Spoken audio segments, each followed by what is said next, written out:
Welcome to our channel. నేను మీ తేజ. ప్రస్తుతం మనతో పాటు సీనియర్ జర్నలిస్ట్ రాము బాలాజీ గారు. నమస్తే సార్. నమస్తే. సో పవన్ కళ్యాణ్ గారికి చాలా దగ్గరైన వ్యక్తి. సో అతను మన తెలుగు ఫిల్మ్ ఇండస్ట్రీలో కూడా one of the best producer.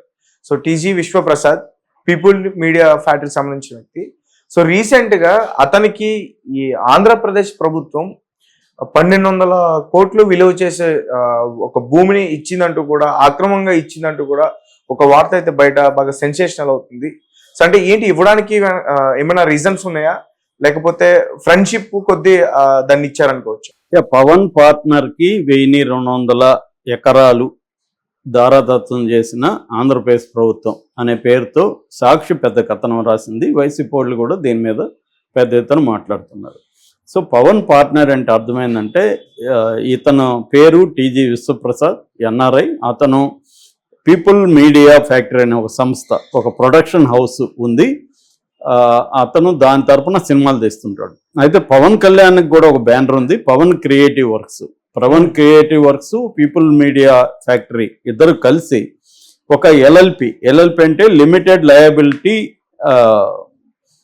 Partnership, limited liability partnership అనేది ఒకటి ఏర్పాటు చేసి వీళ్ళిద్దరు కలిసి కొన్ని సినిమాలు ప్రొడ్యూస్ చేశారు. అందులో లేటెస్ట్గా బ్రో అనే సినిమా కూడా పవన్ కళ్యాణ్ సినిమా, ఈ రెండు కలిసి చేశారు. అలాగే ఇతను పార్ట్నర్గా ఉంటున్నాడు పవన్ కి, వ్యాపార భాగస్వామి. సో ఈ టీజీ విశ్వప్రసాద్ ఇప్పుడు ఏమైందంటే కర్నూలు జిల్లాలో నంద్యాల దగ్గర ఓర్వకల్ అని ఉంది, ఇండస్ట్రియల్ ఎస్టేట్. అది ఇండస్ట్రియల్ కారిడార్. అంటే దాదాపు 9,000 కోట్ల విలువ చేసే ఇండస్ట్రియల్ కారిడార్ని అక్కడ పెట్టారు. దానికి సంబంధించి మొన్న కేబినెట్ మీటింగ్లో దాదాపు 2,621 ఎకరాలు 2,621 ఎకరాలు ఆ ఇండస్ట్రియల్ పార్క్, ఓర్వకల్లు ఇండస్ట్రియల్ పార్క్కి కేటాయించింది ఆంధ్రప్రదేశ్ ప్రభుత్వం.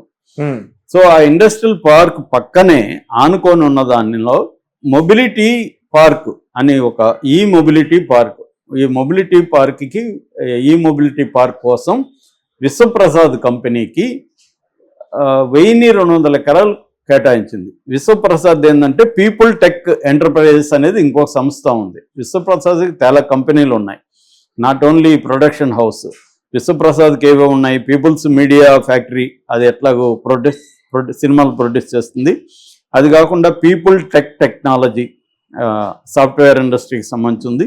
పీపుల్ స్క్రీన్స్ అనే ఒక సంస్థ ఉంది. పిఎంఎఫ్ టూర్స్ అండ్ ట్రావెల్స్ అని ఇంకొక సంస్థ ఉంది. పీటీజీ వెంచర్స్ అని రియల్ ఎస్టేట్ ఉంది.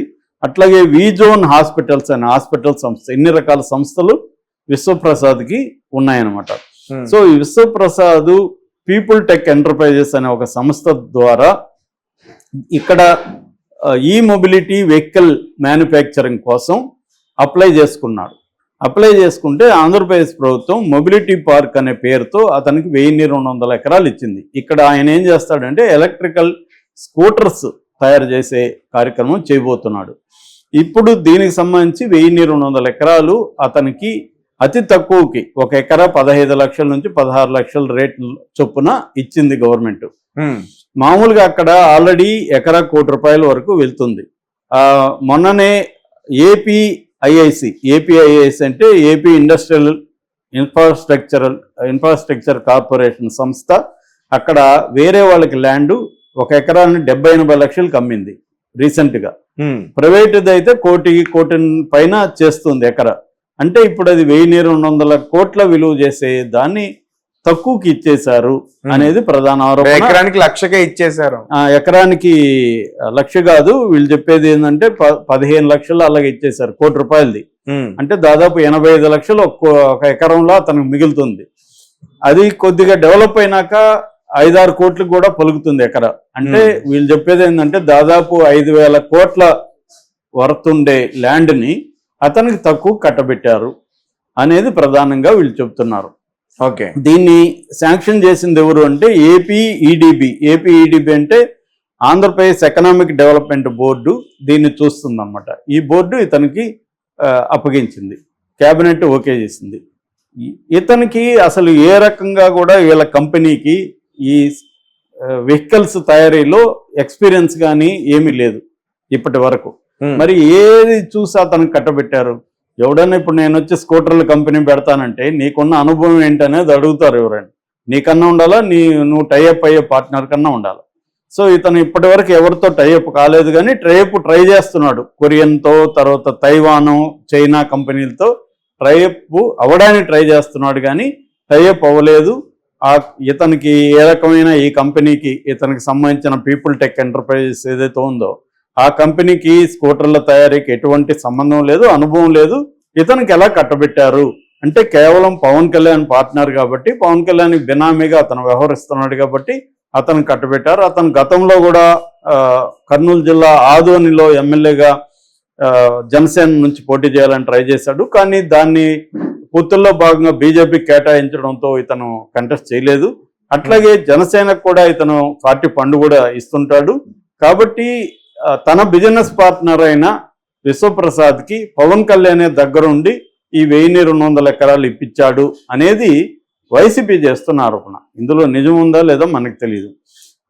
చెప్పాల్సింది ఎవరంటే గవర్నమెంటే చెప్పాలి. చంద్రబాబు ప్రభుత్వం డైరెక్ట్గా పవన్ కళ్యాణ్ మీద ఆరోపణలు వచ్చాయి కాబట్టి పవన్ కళ్యాణ్ సమాధానం చెప్పాల్సింది. ఎందుకంటే పవన్ కళ్యాణ్ వైసీపీ అవినీతికి వ్యతిరేకంగా చాలా పెద్ద ఎత్తున పోరాటాలు అనేక సార్లు చేశాడు కాబట్టి తన మీద ఇప్పుడు ఒక ఆరోపణ వచ్చినప్పుడు పవన్ కళ్యాణ్ చెప్పాల్సి ఉంటుంది.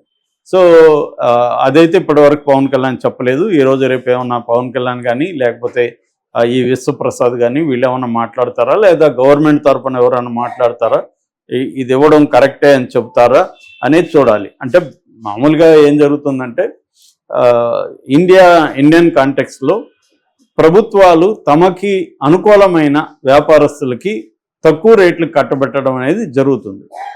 అది మనం అదానీ అంబానీ చూస్తున్నాం కదా. ఆల్రెడీ 2 గుజరాత్ వాళ్ళు దేశాన్ని ఇంకొక 2 గుజరాత్ వాళ్ళకి అమ్మేస్తున్నారు అని ఎప్పటి నుంచో చెప్తున్నారు. అదానీ ఆస్తులు ఒకప్పుడు అదానీ ఎవడికి తెలిసేది కాదు. ఇవాళ కోవిడ్ టైంలో కూడా అదానీ ఆస్తులు విపరీతంగా పెరిగాయి. ఇవాళ అదానీ ఇంటర్నేషనల్ స్థాయిలో స్కాములను ఎదుర్కొనే స్థాయిలోకి వెళ్ళిపోయాడు. ఇది అన్ని దేశాల్లో ఉంటుంది. రీసెంట్గా నేను రుచిర్ శర్మ అనే ఒక ఎకనామిస్ట్, ఫండ్ మేనేజర్ రాసిన బుక్ చదువుతున్నా. అదేంటంటే what went wrong with capitalism book title.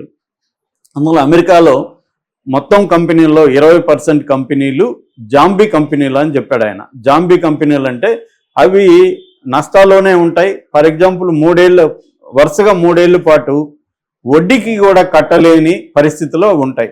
అంటే వాటికి వచ్చే ఇన్కమ్ వడ్డీలకు కూడా సరిపోదు, కానీ ఆ కంపెనీలు సర్వైవ్ అవుతున్నాయి. ఎందుకంటే గవర్నమెంట్ ఆ కంపెనీలకు అప్పులు ఇస్తుంది, అవి సర్వైవ్ అవుతున్నాయి అనమాట. దీన్ని జాంబీ కంపెనీలు అని ఆయన పేరు పెట్టాడు. ఇవి టోటల్ కంపెనీల్లో 20% జాంబీ కంపెనీలు అమెరికాలో ఉన్నాయి.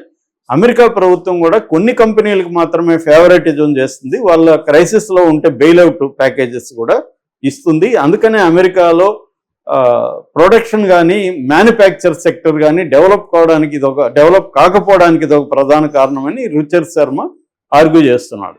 అంటే ఇది ప్రపంచవ్యాప్తంగా ఉంది. జపాన్లో అసలు ఈ కాన్సెప్ట్ జాంబీ కంపెనీ అనే కాన్సెప్ట్ పుట్టిందే జపాన్లో 90s. సో అలాగా ఇండియాలో కూడా ఏంటంటే ఇంకొక ఎకనామిస్ట్ సౌరభ్ ముఖర్జీ కూడా దీని మీద గురూస్ ఆఫ్ కయాస్ అని ఒక బుక్ రాశాడు. అంటే పెద్ద పెద్ద కంపెనీలు ఎలాగా తమ రాజకీయ పలుకుబడిని ఉపయోగించుకొని మొత్తం వనరుల మీద తామే మోనోపలి ఎలా సాధిస్తున్నాయి అనేది సౌరభ్ ముఖర్జీ అనే ఎకనామిస్ట్ కూడా రాశాడు అనమాట. అంటే మన దేశంలో ఉండే 20 కంపెనీలు, టాప్ 20 కంపెనీస్ టాప్ 80% 70% సంపదని వాళ్ళ దగ్గర పెట్టుకున్నాయి.